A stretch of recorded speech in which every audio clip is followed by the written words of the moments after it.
Okay, well, good afternoon, everyone. I'm Steve Jones, and all I do is negotiation. Nothing else. That's all I do for a living. And in about the next 45 minutes, I'm going to try and tell you what the best do, what makes the best the best. Now, 45 minutes obviously is a lot of time to go through negotiation and all the key things. So if we've got time at the end, I'll talk about world peace and see if we can sort out famine as well. But I'll cram in as much as I can in 45 minutes, and I'll just ask you to bear with me for that. I'm going to talk about Neil Rackham's research, because a lot of negotiation coaching is around, this is what works for me, I do that, and it's largely anecdotal. And there's also a further problem with a lot of the negotiation research, because the negotiation research is often conducted with undergraduates. So what you've got is more of a social psychology experiment rather than a negotiation experiment. Now, Rackham's research was different because he did it in situ. So what they did is they filmed negotiators that were involved in real estate negotiations, commercial selling negotiations, and procurement negotiations. So this is the only one I've ever come across that's properly validated. Now, he looked at three things to define. In his research, he classified people as either skilled or average. I mean, I think the opposite of skilled is not very good, but he just called it skilled and average because people don't like to be told they're not very good, do they? That was supposed to be a joke. I can see this is going to be a long argument. But his definition of skilled negotiators is, A, they were rated as effective by both sides. What you often see with procurement negotiators is they'll be rated as effective by their peers and their colleagues, but not their suppliers. They had a record of long-term success. Now, there is no doubt that if you've got a one-off negotiation, aggressive strategies can be very, very effective. So say, for instance, I'm negotiating with Christian, unlucky you're the boss, you get picked on, and I say, I need you to give me another 5%. How would you describe that behaviour? It's hard to describe it as anything else other than aggressive. But if I said, Christian, mate, I've known you for 15 years, right? You know you're going to give me the money. I know you're going to give me the money. Why do we have to go through this, right? How would you describe that behaviour? Weird, creepy, strange, right? But you wouldn't describe it as aggressive, would you? This is where you're supposed to say, no, Steve, we wouldn't describe it. Right. Now, the thing that typifies aggressive behaviour is I claim value at your expense with no regard to what you need out of the deal. That is aggressive behaviour. Now, the time you're most likely to get caught out is the first time you meet people, because you've got nothing to actually calibrate their behaviour against. Once you've met people a few times and you keep coming out and walking away with rotten deals, then you know that something's going wrong, okay? So they have a record of long-term success, and they have a low record of implementation failure. What a lot of average negotiators are trying to do, they just want to get the deal done and move on without any argument about how this is going to work and how it's going to be implemented in real life. Now, he looked at two things. He looked at what people did in their planning and what people did in the face-to-face bit of the negotiation. Now, what he found is that the average negotiators spent no more time or no less time planning than the skilled ones. They just planned different things. So the first thing he looked at is how many options or outcomes people considered as part of their negotiation planning. So average negotiators considered 2.6. Ladies and gentlemen, skilled negotiators, higher or lower? Higher. Yeah. Do you want to put a number on it? 5. You were watching when I made a mistake, weren't you? Okay, you're quite right. About twice as often. Now, where it says common ground, the way that they conducted the research is the two people were doing their planning in a room, and the observers were just writing down what they said. So this is 11% of the comments that people made when they were planning. For average negotiators, talked about common ground, so things about which they're likely to agree with the other party. Skilled, higher or lower? Higher. Do you want to put a number on it? 30%. 38%. So nearly half of their time they spent thinking about what do they want and what do the other party want and what are they going to agree about. Long-term activities, average negotiators, 4% of their comments were about long-term skilled. Higher or lower, loves? Higher or lower? Higher. Yeah, of course it has to be higher, it's twice as much. Now obviously, this is where my you guess becomes a little bit difficult, because if that was low and that was low, it would be a bit of a pointless chart, wouldn't it? So I'm really telegraphing what the answer is. The jokes are just not working. Is it a cultural thing? Or potentially it could just be a lack of anything funny, and that could be the other thing. So what the average negotiators is that they would set a very close range of expectations. So it would be their opening position and what we'll call their walkaway position was very close together, or they put a stake in the ground and then refuse to move. So there would only be one potential outcome. What the skilled negotiators did is they would have a very, very wide range, so they'd start there and finish there. More about that a bit later on. So they had a high range. Now, sequence planning, what would happen here is the average negotiators think, I'll do that, then she'll do that, then I'll do that, then she'll do that, and they plan it in a very linear fashion. What the skilled negotiators would do is they would say, I need to achieve that. If it goes like this, it doesn't matter. So they would focus on the outcome. The average negotiators would focus on the sequence. Questions? Okay. In the face-to-face bit, what irritators are they're things that are likely to annoy the other person. So typically they could be things like a value judgment on your position or theirs. So if I said to you, well actually Deep, that's ridiculous, right? Now how do you feel when somebody tells you what you've proposed is ridiculous? You're a little bit antsy, aren't you? So what you found, what typically happens with an irritator is you end up with a conflict spiral. So one party says, I think you'll agree my proposal is very fair, and so I'll tell you what's fair, and you end up with just an argument like that. So do you think it will be higher or lower? Yeah, it's about a quarter as often, so 2.3 an hour. Now the good thing here is even if we're going to be godlike negotiators, we don't have to be perfect, right? Even the really, really good ones don't do it right all the time. So the situation here is, I'm just going to make suggestions on what will give us better results more often. They don't always work. Counter proposals. Now, in the context of Rackham's research, what a counter proposal was is one party puts a stake in the ground and the other party immediately makes a response. So do you think that would be higher or lower? Lower. Because? They're not trying to be aggressive. Yeah, you didn't see you said that. Credibility. You gain credibility with less. Yes, and also the other point about it as well is if you make an immediate counter proposal, it sounds like you're waiting to talk rather than you're actually listening to what they say. So what they did is they asked more questions. So they tried to understand why people wanted what they wanted. Now the problem is collaboration gets you better results more often, but you can only collaborate with people that want to collaborate with you. The problem you've got is what a competitive negotiator would do is as soon as you put your stake in the ground, they'd make a counter proposal. What a collaborative negotiator would do is when you put your stake in the ground, they'd say, why is that important to you? So they're trying to understand what it is that's driving you. The problem is competitive negotiators tend not to plan. Their idea of planning is let's get the other party and see what they've got to say. That's their idea of planning for a negotiation, which I think falls a bit short of what I would expect. So the answer is indeed less than 1.7 per hour. Now defend attack spirals, these are where usually somebody's put an irritator in and the other party's hit back. Higher or lower? Yeah, because they're looking for deals that work for everybody. It's about a third as often, 1.9%. Now behaviour labelling, this preceded by this, let me just explain what this means. What average negotiators would do is they would say, I disagree with you, and then they'd make a statement. So do you think the skill would be higher or lower? No.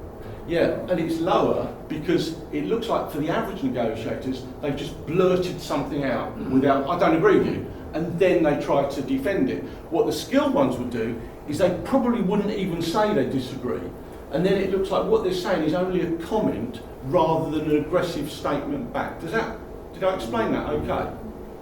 Yes, it'll be all right, no, it'll be all right? Yeah.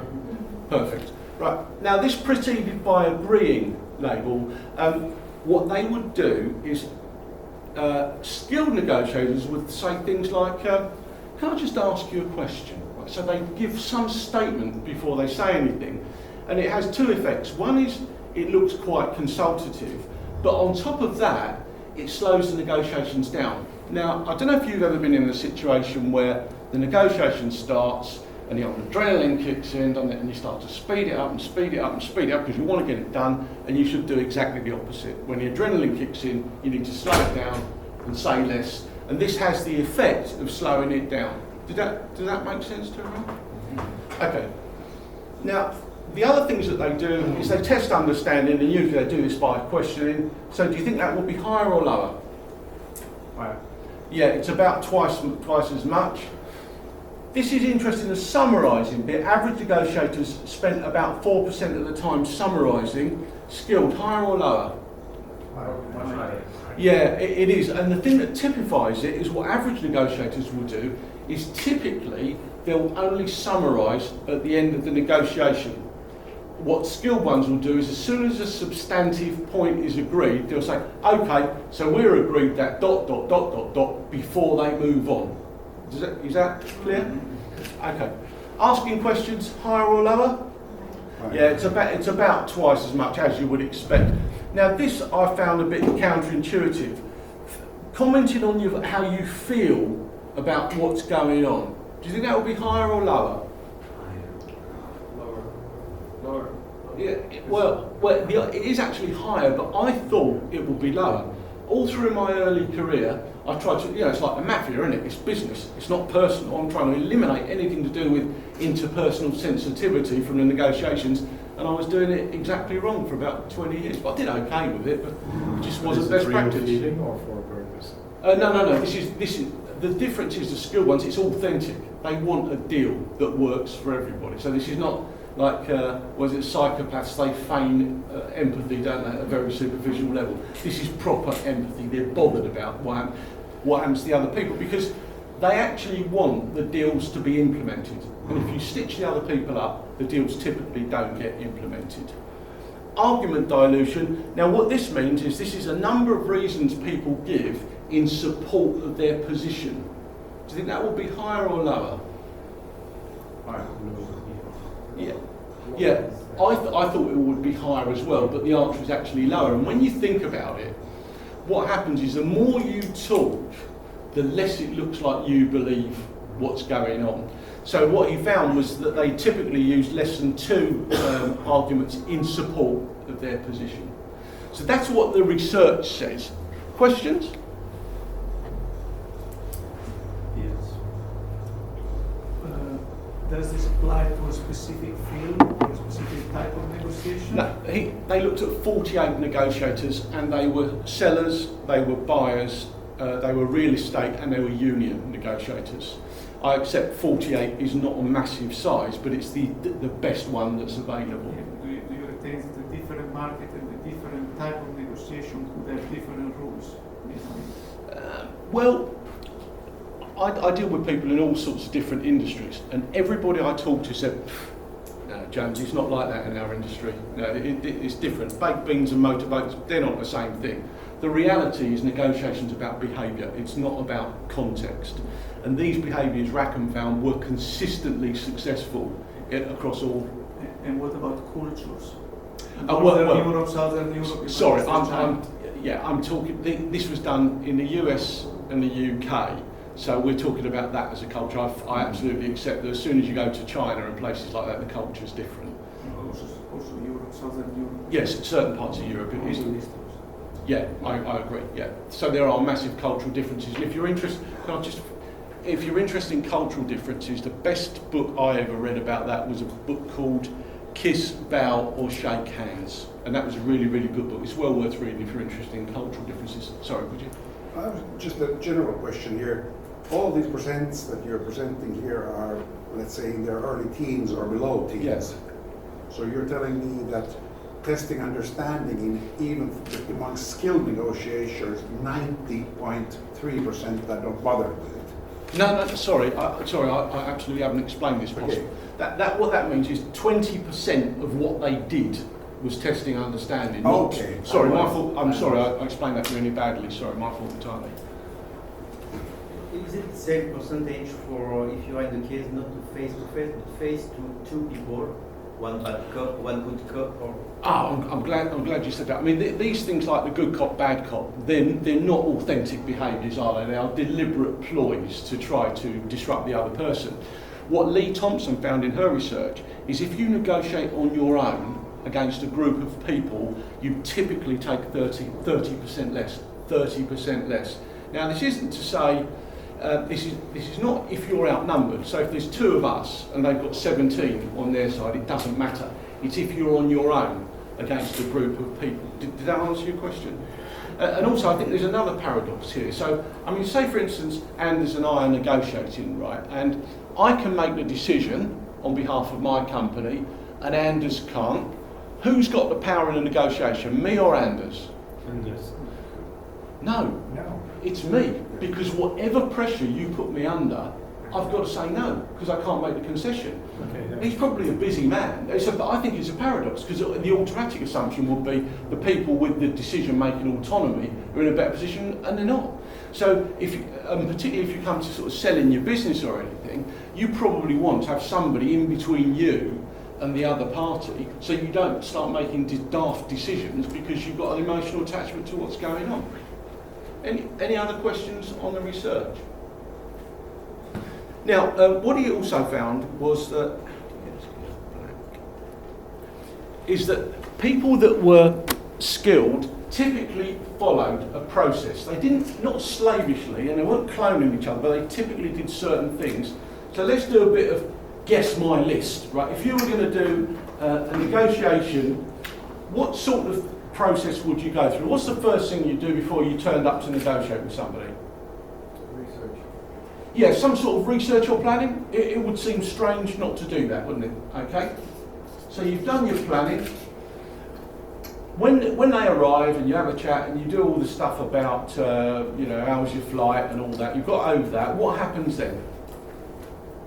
Ask them which things they want to negotiate on, if there's more than one. Okay.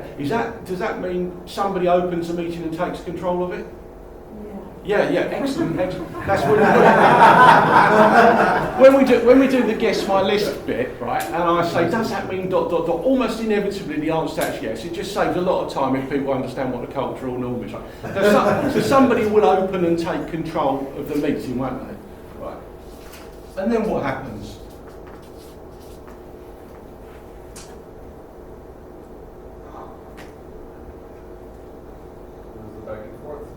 Yeah, so is it okay for me to call that exploring? We're going to ask them questions about their position, we're going to share information with them. Can I call that exploring, Deep? I don't recognize that cultural norm, so that's a norm. Okay. Well, let's just assume this has taken place in London then. We'll call it exploring. So we've done that, and what I use this space for generally is to check that the planning I've done is probably right, that I planned the right sort of stuff. What happens then? Entering into negotiation. Yeah, we go to the €5 for that. You must be crazy. I wouldn't give you a penny over €4. 54.75. We've got a deal. Is it that bit? Do you recognise that bit? Bargaining. Yeah. Can I call it trading concessions? Is that all right?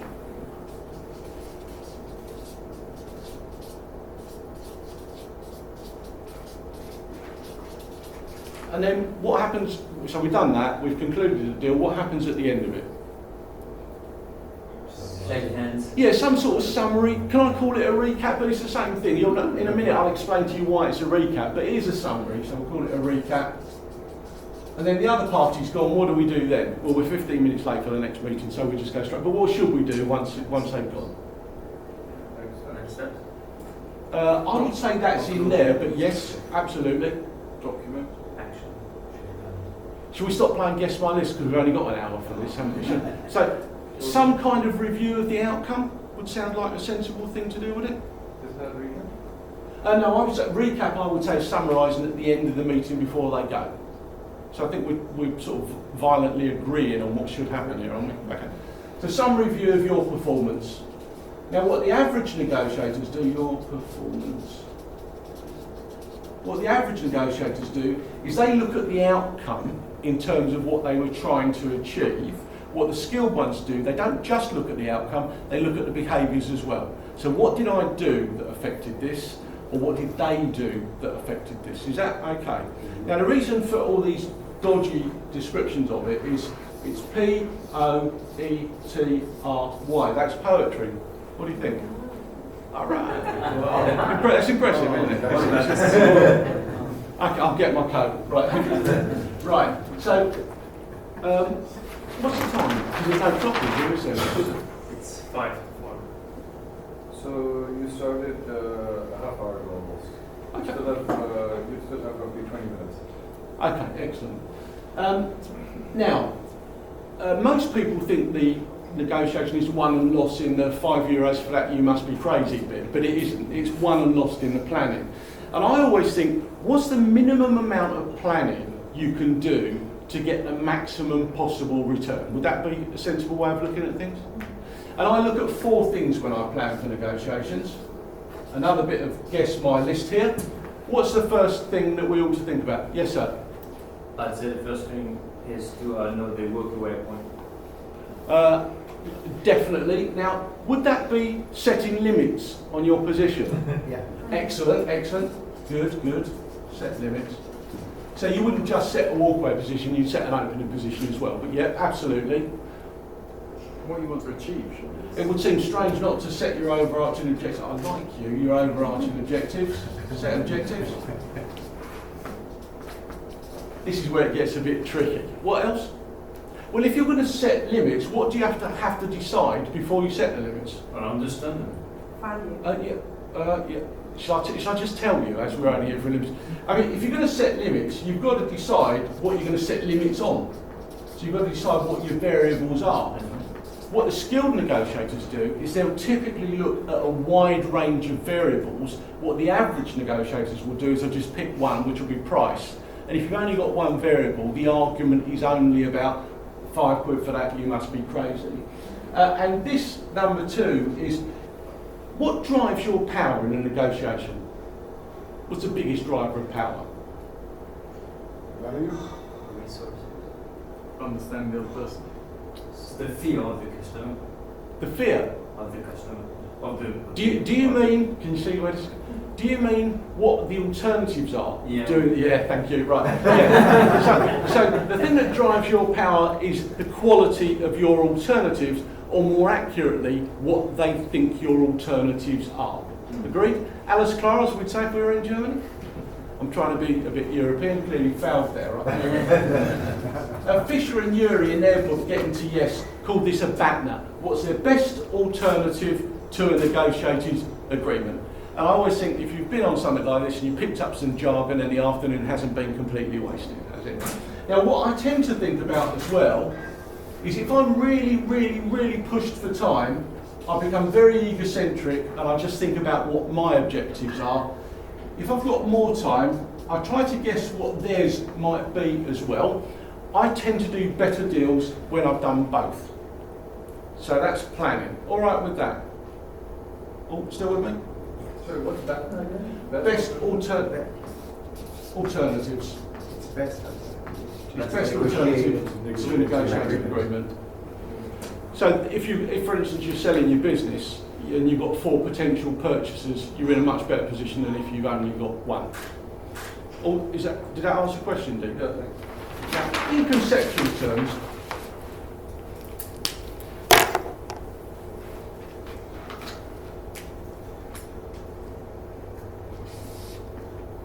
I've got a position that I'd like to get, right? So that's my opening position. All okay with that in concept, and you can define this, you can decide what it is. The other party has got a position they'd like to get. Oh, at Harvard, they call this the aspiration base, because they charge a lot more money than me, so they need to use more complicated language that nobody's going to understand. And I've got a thing that I'd like, that I must get, and I think, what did we call it? You called that walkaway position, didn't you? Yeah, so we've got a point at which it becomes what we would call in Her Majesty's Kingdom a bum deal, right? And they're going to do the same. Our intention has to be to get them to the point at which the deal would work, but if you pushed them any further they wouldn't. Their intention is to do the same to us. Agreed? Conceptually. And often this is, you can define that, you can only guess on what that might be. Now, what the most important thing to do is, well no, let me ask you a question. Have you ever been in the position where you thought, I'm going to ask the other party for this, and they've put a stake in the ground and you thought, what I was going to ask for is a bit optimistic, I better move towards them. Has anybody ever done that, or is that just me? Just anybody? Okay. So the three of us that'll admit it, the rest of you have probably got friends who have done it, right? But there's a massive body of research to suggest that there is this anchoring effect of opening offers. And you go on to some training courses and they say, rule number one in negotiation, never name your price first, right? They could not be more wrong. Because if we're likely to get dragged towards people who name their price first, other people are as well, because they're people as well. Now, when I say to people, okay, fine, why don't you put your stake in the ground first? And I get two answers. The first one is, because they might have offered me more. I think, really?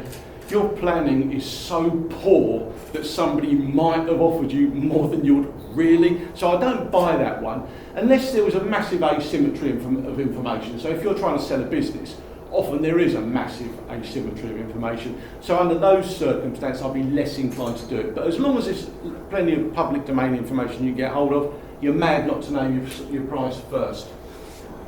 So the second reason people give me is well, it might have what I would call a freezing effect. So you put the stake in the ground and just go, no. And you think, okay, so where do I go now? And I've got some sympathy for that.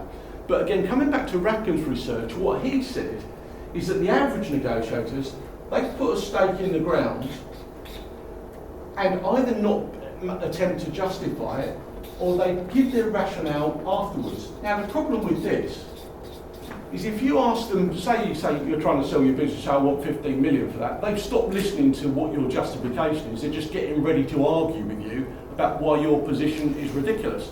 What the skilled ones do is they do it the other way around.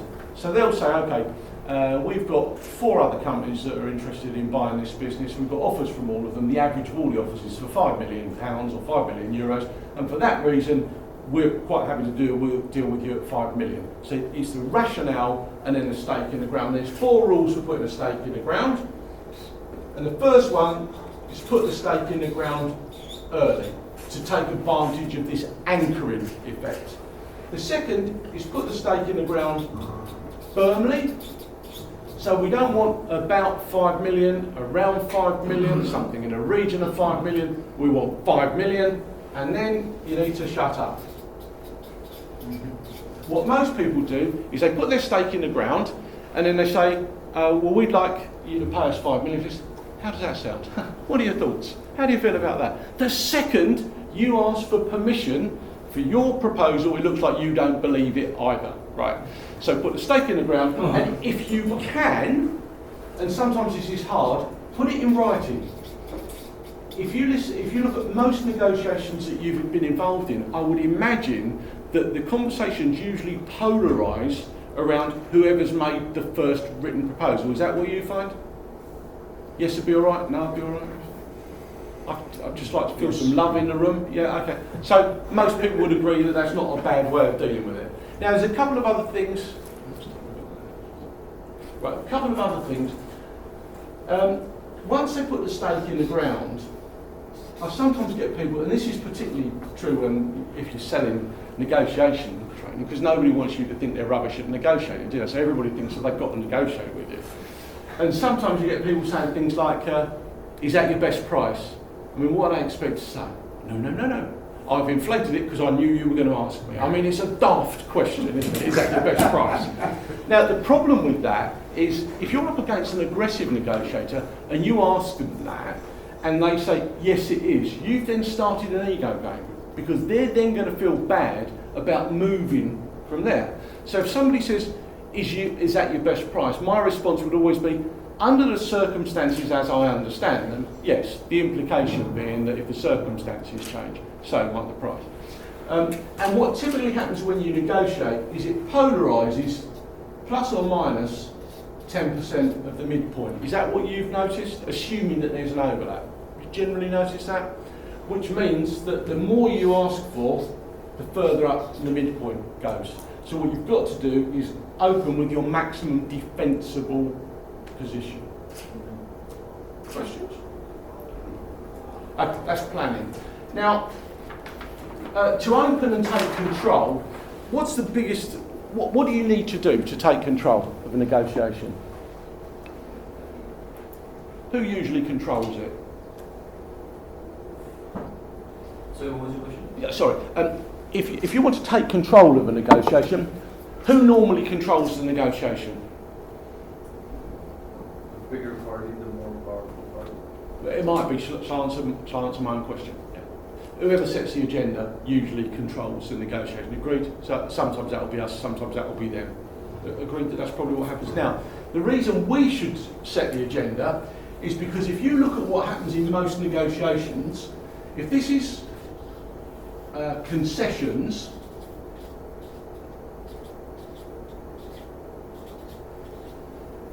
and this is time, you tend to get that's a good word, an asymptotal curve, so a curve that goes like that, where most of the concessions are made in about the last 10% of the time. So if somebody can enforce a deadline, that's when most of the concessions are going to be made. Again, is that your experience? Is that what you've generally seen? Again, there's research to back this up, but that's typically what happens.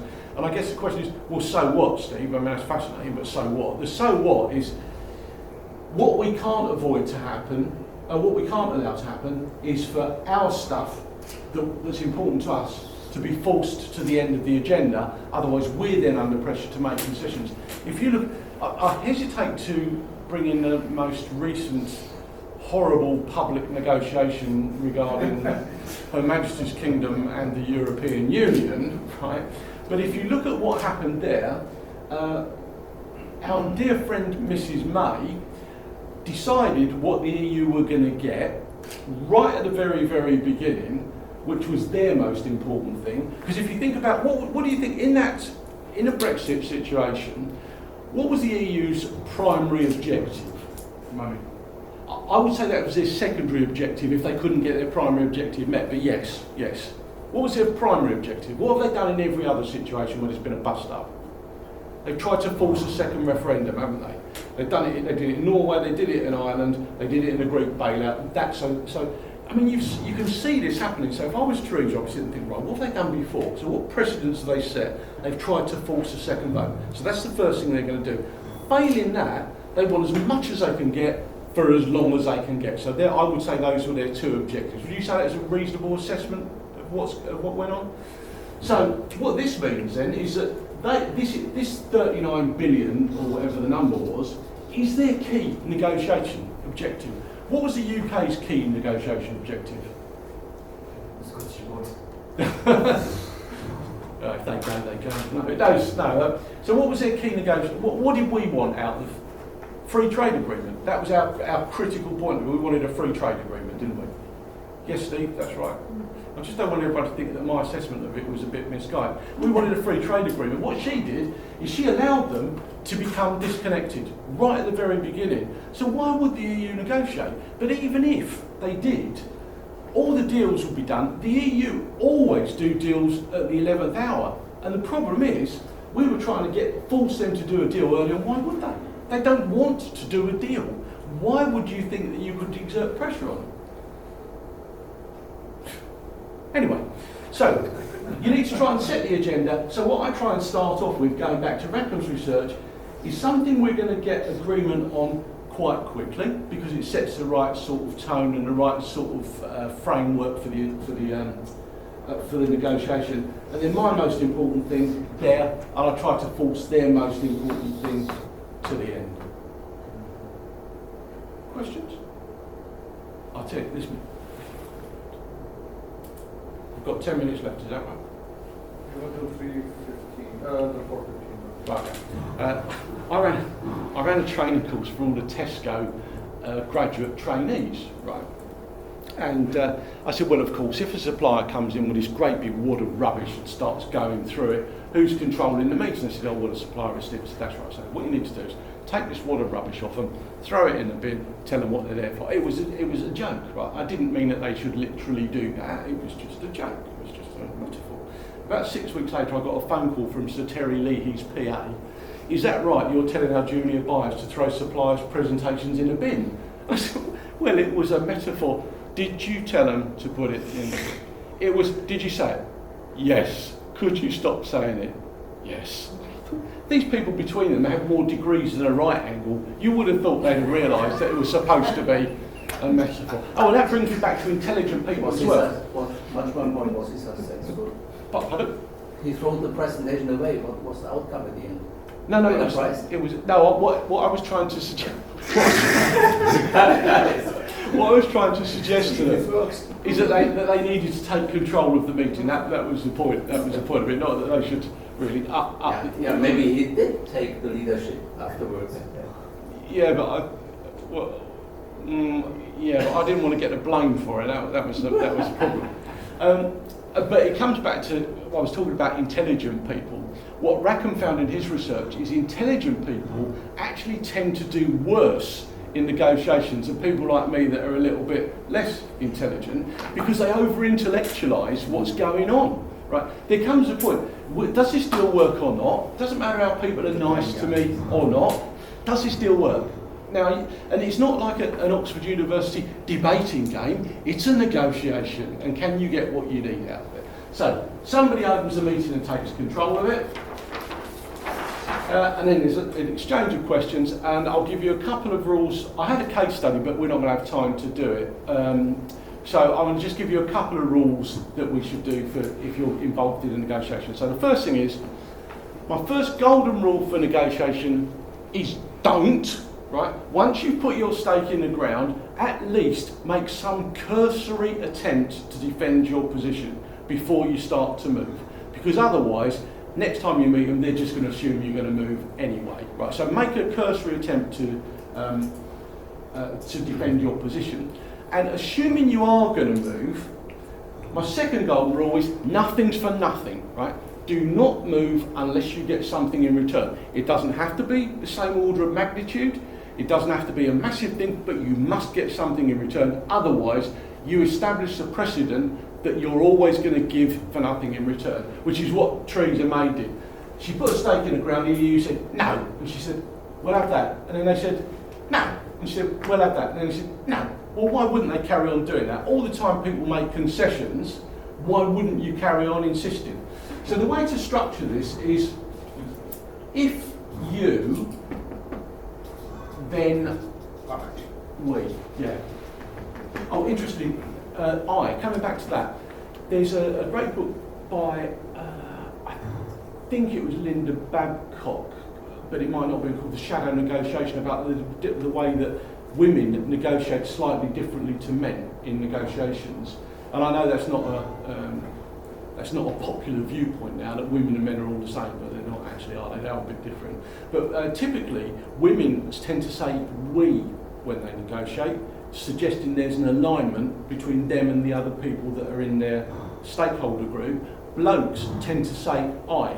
And when they say I, you run the risk of starting a conflict spiral. So if, for instance, I said to Anders, well, I'm sorry, I'm not going to go along with that. His immediate response, if he's an aggressive negotiator, could be, well, who have I got to speak to then? Whereas if I say, we won't do that, there's nowhere for him to go. Do you get this sort of subtle difference? So, if you specific, then we vague. So, can I pick on you, Pierre? Because I mean, you've had a decent day so far. Now, I need you to help me out. I need you to say, if you've only got to repeat what I say. Don't have to interpret it, just repeat it. Exactly. It's in English. Yeah, but slowly. Right. So, if you give me a 5% discount, we'll give you all of our business. Okay, shall I say it again? That's fine. If Okay. you give me a 5% discount, if I give you a 5%... No, other way around. You If you just... give me a 5% discount, I'll give you the whole of the business. Perfect. Everybody got that? He's saying I. No, well, I'll forgive him that because there's a slight. I think his English is slightly better than my French, actually by some considerable distance. So, but you got that. So he said, if you give me a 5% discount, we'll give you all the business. Now do it the other way around. We'll give you all the business if you give us a 5% discount. We'll give you all of the business. Fantastic, that's really, really great. That will really help with our production planning. The problem there is as soon as you tell them what they're going to get, they stop listening. And even worse, if they interrupt you, you don't even get the opportunity to attach your conditions to it. So the best way of doing this is, if you specific, then we vague.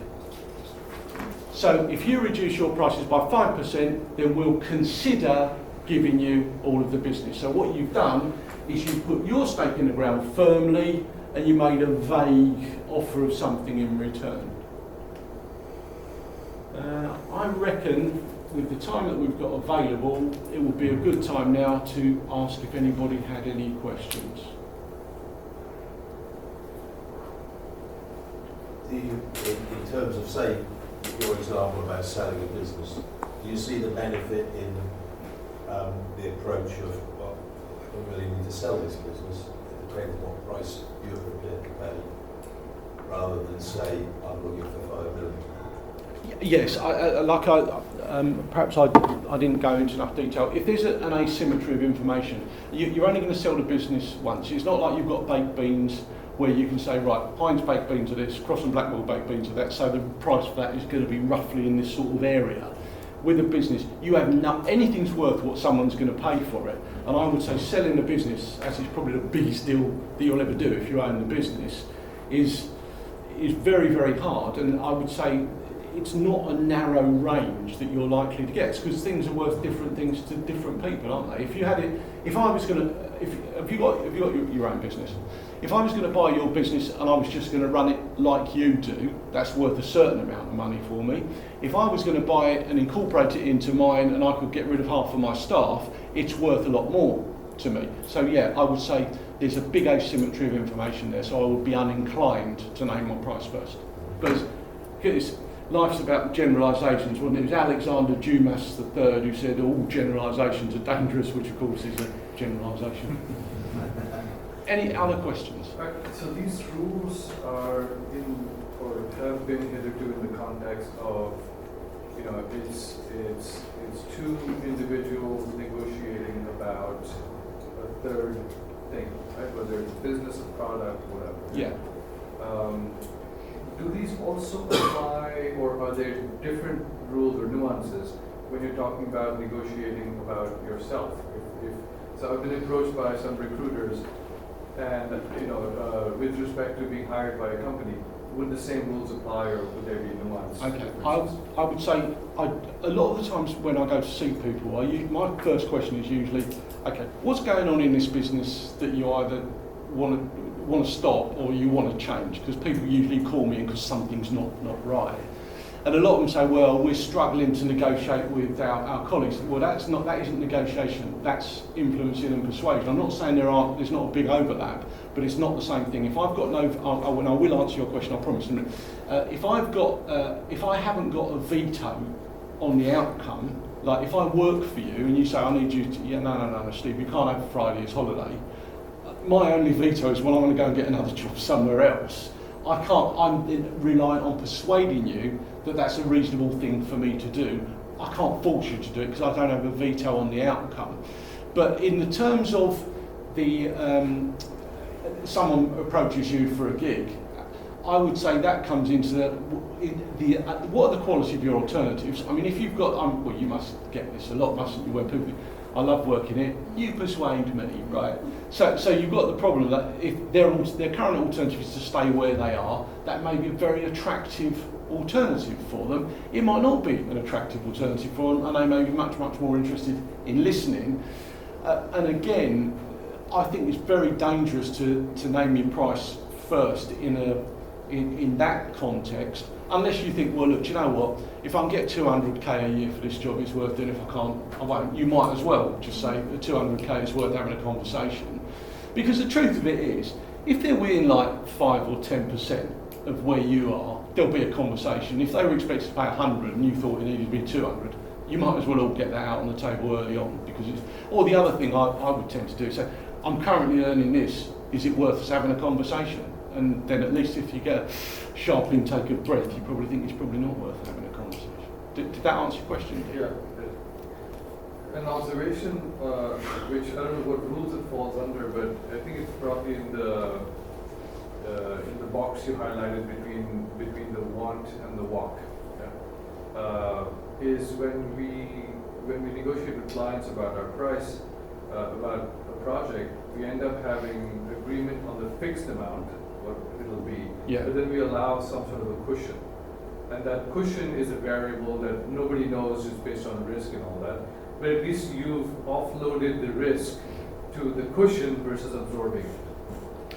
Yeah, I think that's a really healthy way of doing it. And the other thing I would do is I'd call them commercial arguments. I think, okay, what is a rotten question or statement that they're going to say to me that I don't want them to say, and then I'll look like a rabbit caught in the headlights when they say it, and they're the ones you need to rehearse, right?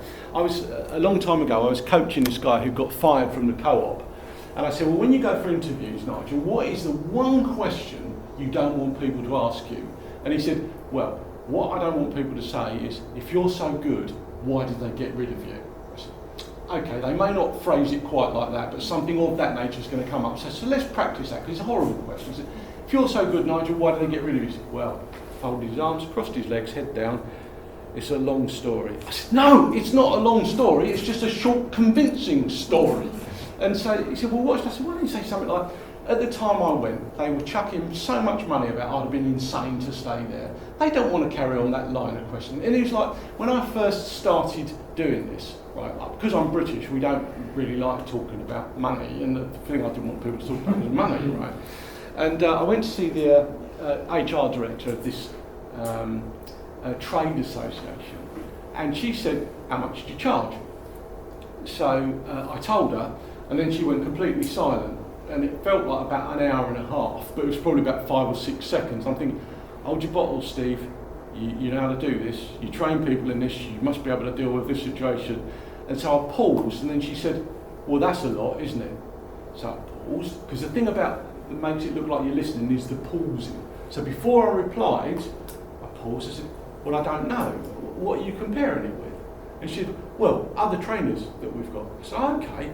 I said, do they deliver stuff that always delivers to the bottom line, or do they do stuff like time management? I wasn't quite that dismissive. Do they do stuff like time management? She said, well, they do stuff like time management. I said, well, the rate for time management training is probably about a third of what I charge. And but the truth of it is, a lot of this is about how much front you've got when you, well, you must see this as well, Dean, how much front you've got when you ask for the money. There are people that are probably twice as good as me that charge 10% of what I do, and there are people that are half as good as me that get away with charging 3 or 4 times what I do.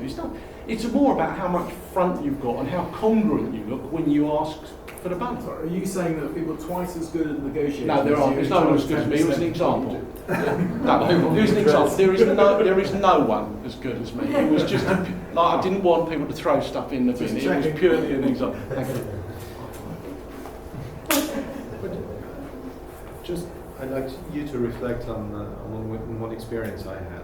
A friend of mine is negotiating a car, and he gets it, and he gets to the end of the negotiation. And after the end of the negotiations, he says to the guy, I would love it if you added this accessory on it. And the guy says, why should I do that? He says, because for you it's not much, and for me it's a lot. Yeah. Nothing obliges you to do so. But he got the accessory. Now, it's really interesting because me and my wife have just got 2 cars from Volkswagen, and the guy that sells them, he is so accommodating, and he is so rotten at dealing with conflict that as long as you don't do it like that, as long as you come on, you know you're going to do it. As long as you can do it in a sort of slimy, creepy fashion, you get almost everything from them. And it's just because they're not very good negotiators. The last house I sold, there was a lad came round, he must have been about 15 years old, with this card with negotiator on it, you know, from the estate agents. And I'm thinking, he said, I'll negotiate the deal first. Guess what? The single biggest asset I've got in my entire life, guess who won't be negotiating the deal for me on that one? And it's just, then often they're not very skilled. They just don't know what they do. And also, you hear some people who say things like, well, I'm going to make concessions because it creates goodwill. Right? It doesn't create goodwill. All it does is creates requests for further concessions. It's a bit like throwing steaks to a tiger, hoping they're going to become a vegetarian. You know, it's just never going to happen. I'm running out of time, aren't I noticed nothing gets past me. Christian stood up. I thought that's a good indicator that I'm going. Thank you very much.